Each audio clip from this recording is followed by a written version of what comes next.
Oi gente, tudo bem? A gente agora vai falar sobre o reino fungi, tá? Bom, esse reino, primeiro a gente vai ver as características gerais dele, tá? Esse reino, seus representantes são os fungos. Então, os fungos, aquele fungo, né, que a gente tem às vezes na parede, naquele alimento mal guardado, né, que pode estar lá mofado, ou aqueles que a gente encontra, né, por aí, nos troncos das árvores. Esses fungos, eles são representantes do reino fungi.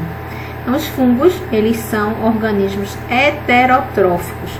Por mais que o cogumelo fofinho lá na graminha, no matinho, como está aqui na imagem, se pareça com um tipo de plantinha, porque esse talo que ele tem, como se fosse um caulezinho, eles não têm semelhança, tá? Com as plantas, eles são heterotróficos, não fazem fotossíntese. São eucariontes, tá? Todos eles são eucariontes, e eles podem ser unicelulares, como alguns fungos, como as leveduras, ou multicelulares, tá? Como é o caso aqui desses cogumelos. Então, a grande maioria da espécie é filamentosa, sendo esses filamentos, tá? A gente chama de hifas, certo? O conjunto de vários filamentos, a gente vai dar o nome de micélio. Então, eles têm grande importância, tá? Grande papel ecológico, atuando principalmente como decompositores ao lado das bactérias, certo? E os mais conhecidos, né, são os mofos, bolores e os cogumelos. Bom, como é a estrutura corporal dos fungos? Como eu falei, eles são constituídos de hifas. Então, as hifas, a gente tem dois tipos, tá? A hifa cenocítica e a hifa septada, certo? Esse emaranhado de hifas, quando estão juntas, a gente chama de micélio. É envolvido, tá? Essas ramificações é envolvido por uma parede de quitina, certo? Que a gente vai encontrar em alguns insetos, por exemplo, alguns artrópodes, tá? Essas hifas, as cenocíticas, elas vão possuir, certo, vários núcleos e não tem divisão nenhuma. Vocês veem, tá tudo em conjunto, certo? Elas não possuem paredes transversais, que são os septos, né? E os núcleos são espalhados todos no citoplasma. Já as septadas, elas vão possuir essa separação, tá? Que a gente chama de septo. Aí vai separar os núcleos. Nesses septos, a gente pode ter um núcleo só, que a gente vai chamar de monocariótica, ou dois, que a gente chama de dicariótica. Então, nos fungos que vão ser parasitas, os fungos que são parasitas, essas hifas, elas podem ter outro nome, que são chamados de haustórios, tá? Bom, esse conjunto de hifas aqui, como eu falei, vai formar um micélio. Aí tem fungos que vão crescer sobre um substrato, né? Como o caso de um pão, uma fruta podre, um tronco de madeira, ou até mesmo outro fungo. Nos mais complexos, nos organismos multicelulares mais complexos, a gente vai ver a formação de um corpo de frutificação. Aí nesse corpo, a gente vai ver como se fosse um talozinho, certo? O cricêmio aqui seria como se fosse aquele chapeuzinho, é o caso dos cogumelos, por exemplo. Nutrição dos fungos. Como eu falei a vocês, eles são heterotróficos por absorção. Quer dizer que eles precisam absorver os nutrientes para o interior das suas células.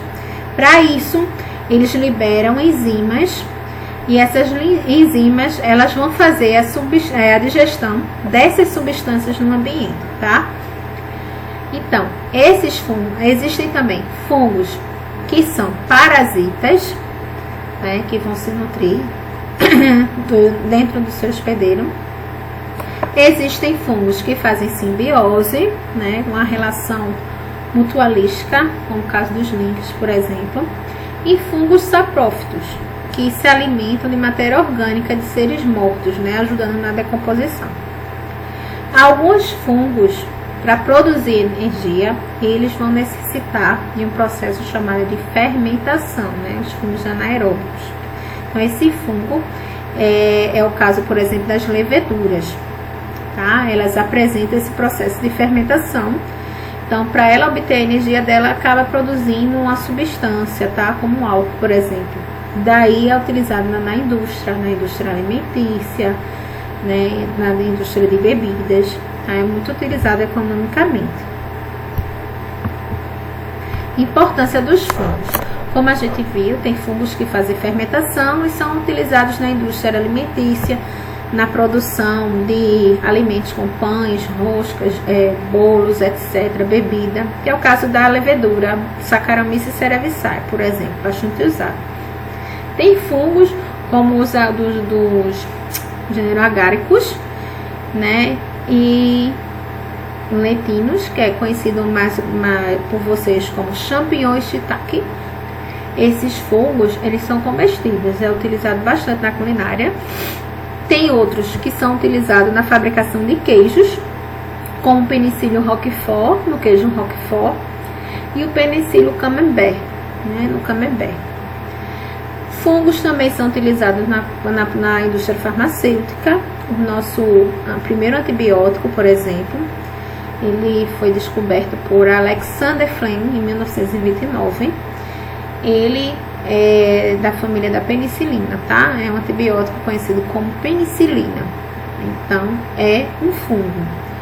Controle biológico, né? Controle, a gente vê que tem fungos que são atuantes, por exemplo, ao controle de pragas, como barata, por exemplo, que ao colocar lá naquele ambiente acaba eliminando elas.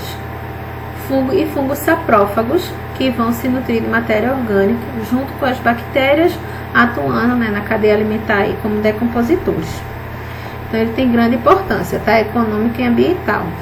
E sem falar dos links, né, da associação também dessa relação ecológica e das micorrízas, que a gente vai falar mais na frente, tá bom? Classificação dos fungos. Bom, eu vou falar do menos conhecido para os mais conhecidos, tá? Quidriomicota. Nesse grupo, a grande maioria vai ser de água doce. Tem poucas espécies marinhas e terrestres. A característica mais marcante deles é a presença, tá? De uma estrutura flagelada, um zoosporo, consegue se movimentar. O Neucalimastigota são fungos anaeróbios, tá? Fazer fermentação. São encontrados em sua maioria vivendo no sistema digestório de mamíferos e herbívoros. Produzem zoosporos não flagelados. Os zigomicetos são bastante conhecidos, né? Principalmente, eles têm hifas, principalmente cenocíticas, aquelas que não têm separação. Nesse grupo a gente tem os mofos, tá? Que crescem frutas, por exemplo, tá? O bolor, como é o caso aqui da imagem, tá? O Bastocladiomicota são fungos encontrados no ambiente aquático, no solo, parasitando em séries. Possuem reprodução sexuada por meio da fusão, tá, de gametas, e reprodução assexuada, os zoosporos, com apenas um flagelo. O Microsporidia são fungos que não possuem mitocôndria de flagelo e são parasitas obrigatórios de animais. O Glomeromicota, esses fungos vivem em associação mutualística com as raízes de algumas plantas, né? No caso, micorrízas. Nessa associação, a planta vai fornecer nutriente para o fungo e por conta da fotossíntese, e o fungo vai absorver a água e outros nutrientes da planta. Então, um ajuda o outro, tá? Nesse processo. Ascomicetos, fungos com hifas septadas ou unicelulares, são organismos pertencentes a esse grupo variados, tá? Tem vários fungos desse grupo aí, dos ascomicetos, com ambiente variado também, aquático e terrestre. Sua estrutura reprodutiva típica são os ascos, que representam como se fosse uma tacinha, tá? São considerados o maior grupo de fungos. Basidiomicetos, que apresentam hifas septadas, aquelas que têm a separaçãozinha dos núcleos. Sua estrutura típica de reprodução são os basídeos, tá? Que é o corpo de frutificação. Aí nesse grupo a gente vai ter os cogumelos e os orelhas de pau, tá? Como é um exemplo aqui da imagem. Líquens. Líquens e micorrizas são ambos associação, né, interespecífica entre, no caso aí os líquens, é uma associação interespecífica entre algas e fungos, tá? Essa relação ecológica é chamada de mutualismo obrigatório ou simbiose. Então, é bem importante tanto para um quanto para outro, não depende do outro, tá? Nesse caso aí, as algas são responsáveis pela realização da fotossíntese, aí vai fornecer substâncias nutritivas para o fungo. E o fungo vai manter a umidade, né, que é necessária para a alga, para impedir que ela se resseque. Então, um ajuda o outro, certo? As micorrizas é uma associação também mutualística muito importante, que acontece entre fungos e as raízes da maioria das plantas, tá, vasculares.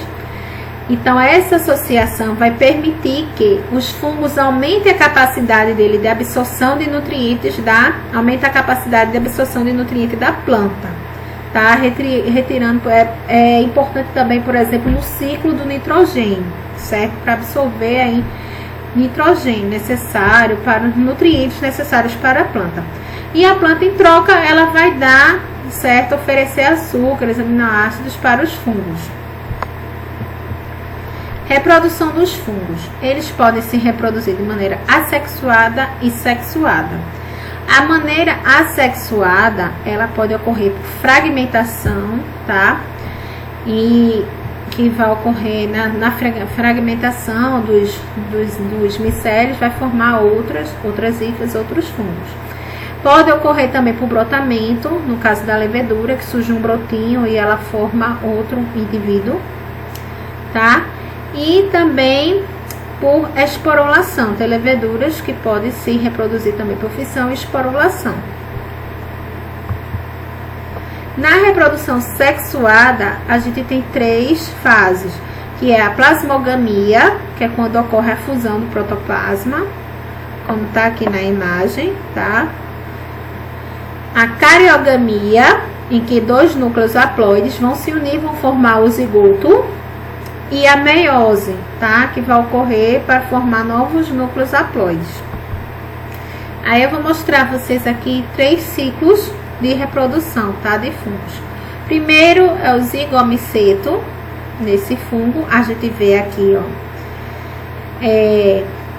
Eu tenho o zigomiceto esporângico, tá? Na reprodução sexuada vai ter uma alternância, né? De geração. Vai produzir aqui, vai se unir as hifas, certo? Aí, essa fusão vai formar depois o zigoto. Esse zigoto vai sofrer meiose, que vai formar esporos N, que vai se fecundar, vai, né, germinar, formando outro, certo? Outro indivíduo, outro esporângico. Zigomiceto. Os ascomicetos, eles têm a célula, né, reprodutiva, tá? O asco, e dentro dele o ascosporo. Esse ascosporos, tá? Eles vão ser divididos aqui em basidiomiceto, tá? Essas hifas vão se unir, vai ter a fusão dos núcleos, tá? Das hifas, e assim vai dar origem a outro indivíduo, tá? Fusão das hifas, elas depois se dividem, formando hifas haploides, tá? Micélio primário e micélio primário N e outro micélio primário N, tá? Masculino e feminino.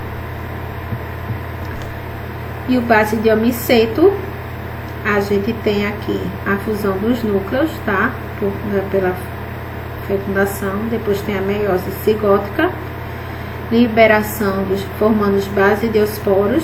Esses basidiosporos são liberados, eles são haploides. Depois eles vão se unir, formando outra. Essa fusão dessas hifas aqui vão se unir, formando outras hifas dicarióticas para dar origem de novo ao basidiocarpo. Aí vai alternando esse ciclo. certo? Espero que vocês tenham entendido. Qualquer dúvida, entre em contato comigo e a gente se vê na próxima aula, tá bom? Até mais, gente. Tchau, tchau.